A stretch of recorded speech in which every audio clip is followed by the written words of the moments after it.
আসসালামু আলাইকুম। আজকের ভিডিওতে আমরা আসুসের এই যে একটা মনিটর দেখতে পাচ্ছেন, এটার মডেলটা হচ্ছে BZ229HE 22 ইঞ্চি সেগমেন্টের একটা মনিটর। আজকের ভিডিওতে এই মনিটরটা আমরা রিভিউ করব এবং দেখব যে আসলে এটা আমাদের কিনা উচিত কিনা। আসুসের এই মনিটরের মডেলটা হলো BZ229HE আর এটা হচ্ছে 21.5 ইঞ্চির একটা মনিটর। মনিটরের ইন ডেপথে যাওয়ার আগে এটার যদি আমি একটু স্পেসিফিকেশনটা আপনাদেরকে বলি, এটা হচ্ছে ফুলি এলইডি একটা মনিটর, আইপিএস প্যানেল রয়েছে এবং এইটার যে রেজুলেশন রয়েছে সেটা হচ্ছে 1920x1080, অর্থাৎ ফুল এইচডি যে রেজুলেশনটা হয় সেটাই কিন্তু এইটাতে রয়েছে। যদি আসি পিক্সেল পিচ কিন্তু 0.248 মিলিমিটার রয়েছে, অর্থাৎ যথেষ্ট পরিমাণ শার্প ইমেজ কিন্তু আপনি পাবেন। আর এটার ডিসপ্লে সারফেস কিন্তু এন্টি গ্লেয়ার, অর্থাৎ আপনার অন্যান্য যেটার গ্লেয়ার থাকে সেটা কিন্তু আপনার রিফ্লেক্ট বেশি হয়ে যায়। অন্যান্য আলো যদি আসে অন্য জায়গা থেকে সেক্ষেত্রে কিন্তু রিফ্লেক্টটা বেশি হয়ে যায়। এন্টি গ্লেয়ার থাকাতে এটা কিন্তু আপনি যথেষ্ট পরিমাণ ভালো একটা স্মুথ রেজাল্ট পাবেন। সেক্ষেত্রে আপনি ফটোশপের বা অন্যান্য কাজ করতে কিন্তু সুবিধা হবে। যেহেতু ফুল এইচডি, এখানে অ্যাসপেক্ট রেশিও কিন্তু আপনি 16:9 পাবেন। আর একটা বিষয় হচ্ছে যে এটা যারা গেমার আছেন তাদের জন্য কিন্তু এই মনিটরটা নয়। আর এটার ভিউইং অ্যাঙ্গেল কিন্তু 178 ডিগ্রি করে, যদি দেখেন দেখতেই পাচ্ছেন, একদম এই পাশে চলে আসলেও কিন্তু দেখা যাচ্ছে, দেখতেই পাচ্ছেন। আর যদি উপরের দিকে চলে যাই, উপরের দিকে কিন্তু এই যে দেখুন এইরকম ভাবে নিয়ে আসলাম একদম, তবু কিন্তু আমার দেখা যাচ্ছে, মানে আমার কিন্তু এখানে যে চলে আসলো। সো এখানে নেগেটিভ আসার যে বিষয়টা সেটা কিন্তু এখানে নেই, দেখতে পাচ্ছেন যে একদম এই পাশে চলে আসলেও কিন্তু দেখা যাচ্ছে। আর ব্রাইটনেসের কথা যদি বলি, এটা আমি ব্রাইটনেস একটু কমিয়ে রেখেছি। ব্রাইটনেস কিন্তু রয়েছে 250 সিডি। আর কেন বলেছিলাম যে এই মনিটরটা আসলে গেমারদের জন্য নয়, কারণ মাত্র 75 হার্জের রিফ্রেশ রেট কিন্তু এটাতে রয়েছে, সেজন্য কিন্তু এটা আসলে গেমারদের জন্য নয়। বিশেষ করে এটাতে আপনি যদি কোনো গেম খেলেন সেক্ষেত্রে কিন্তু আপনি কোনোভাবেই মজা পাবেন না, দেখবেন যে মাঝে মধ্যে ছেড়ে দিচ্ছে, গেম অনেকটা এগিয়ে গেছে। যদি মনে করেন যে আপনি রেসিং গেম খেলবেন তাহলে দেখবেন যে আপনার অ্যাক্সিডেন্ট হয়ে গেছে, কিন্তু আপনার এইখানে দেখা যাবে যে আসলে অ্যাক্সিডেন্ট হয় নাই।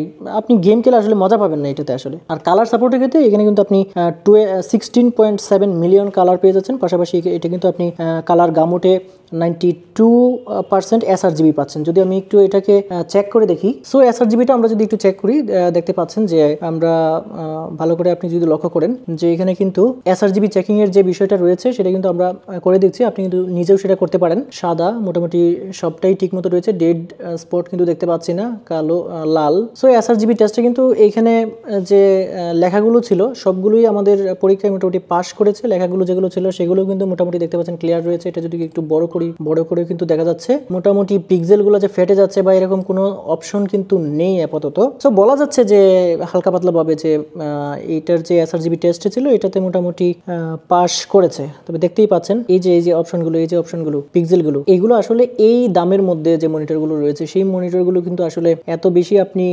আউটপুট কিন্তু পাবেন না। সো এই সিস্টেমে অনলাইনে কিন্তু আপনি এসআরজিবি যে টেস্টটা রয়েছে সেটা কিন্তু আপনি নিজেই করে ফেলতে পারেন। পাশাপাশি ডেড পিক্সেল যদি আপনি একটু চেক করে নেই, আমি একটু টেস্ট করছি যে সাদার মধ্যে আমি কিন্তু এইটাতে একটাও ডেড পিক্সেল কিন্তু আমি পাইনি। খুব ভালোভাবেই আমি দেখছিলাম, এমনিতে ক্যামেরার চোখে কতটুকু জানি না, কিন্তু নিজের চোখে ভালোভাবে দেখছিলাম, কিন্তু একটাও কিন্তু আমি ডেড পিক্সেল পাইনি। এছাড়াও এটাতে কিন্তু ফ্লিকার ফ্রি রয়েছে, ব্লু লাইট যেটা রয়েছে মানে লো ব্লু লাইট সেটা কিন্তু রয়েছে। মোটামুটি আমি দীর্ঘক্ষণ এটা দিয়ে কাজ করি, সেরকম কিন্তু চোখে কোনো ধরনের প্রেশার পড়ে না। আর একটা হচ্ছে high bandwidth digital content protection, যেটা এটাও কিন্তু এটাতে রয়েছে। স্পিকার নেই, এটাতে কিন্তু কোনো স্পিকার নেই, দেখতে পাচ্ছেন এটাতে কোনো স্পিকার নেই। এখানে কিন্তু হাওয়া মানে বাতাস চলাচলের জন্য এরকম একটা দেওয়া আছে, কিন্তু স্পিকার কিন্তু এটাতে নেই। আর হচ্ছে এটাতে ভিজিএ পোর্ট রয়েছে। পোর্টগুলো যদি আমরা একটু দেখি, দেখতে পাচ্ছেন এখানে কিন্তু ভিজিএ পোর্ট রয়েছে। আর এখানে হচ্ছে এইচডিএমআই পোর্ট, এটা হচ্ছে পাওয়ার কর্ড, পাওয়ার কানেক্টের। আর এটা কিন্তু হাইট অ্যাডজাস্টমেন্ট হয় না, এটা টিল্ট করা যায়, দেখতে পাচ্ছেন টিল্ট করা যায়।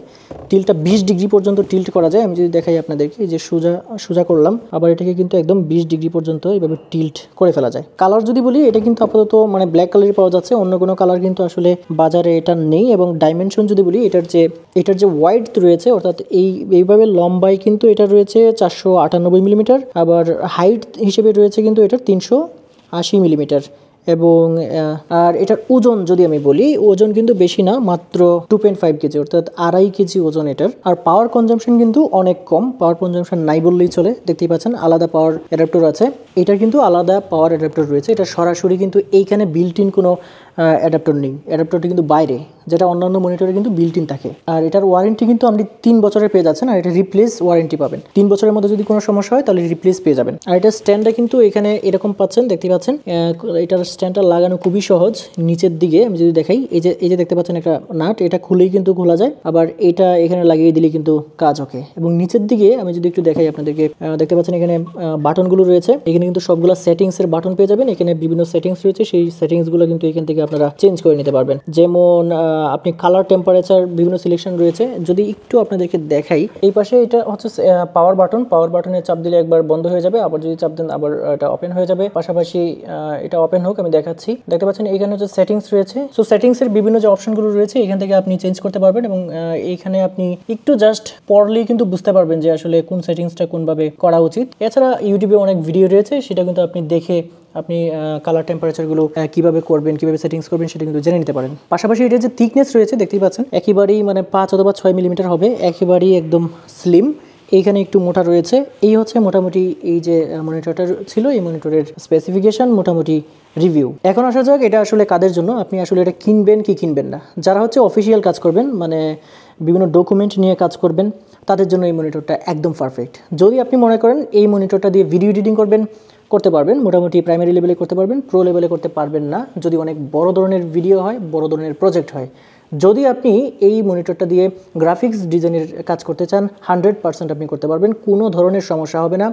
এইটার যে কালার মানে আউটপুট যথেষ্ট ভালো ছিল, এবং এটা কিন্তু চোখের, আমি কিন্তু দীর্ঘদিন ব্যবহার করছি, চোখের ব্যবহারের ক্ষেত্রে আপনি এইচপি যেটা আছে, এইচপিটার মোটামুটি কাছে, এটা মোটামুটি কাছে, বরং কিছু কিছু ক্ষেত্রে এইটার থেকে আমি বেটার কালার আউটপুট কিন্তু আমি পেয়েছি। সো বর্তমান বাজারে কিন্তু এটা আপনি 14 থেকে 15 হাজারের মধ্যে পেয়ে যাবেন, যেটা হচ্ছে মোটামুটি এইচপির থেকে হালকা একটু দাম বেশিই বলা যায়। এখন বাকিটা হচ্ছে আপনার ইচ্ছা, তবে দাম কিন্তু ওঠানামা করে, সেক্ষেত্রে আপনি একটু খোঁজ খবর নিয়ে তারপর একটু কিনবেন। তো বন্ধুরা, আজকে ভিডিওটা এই পর্যন্তই। সবাই ভালো থাকবেন, আল্লাহ হাফিজ।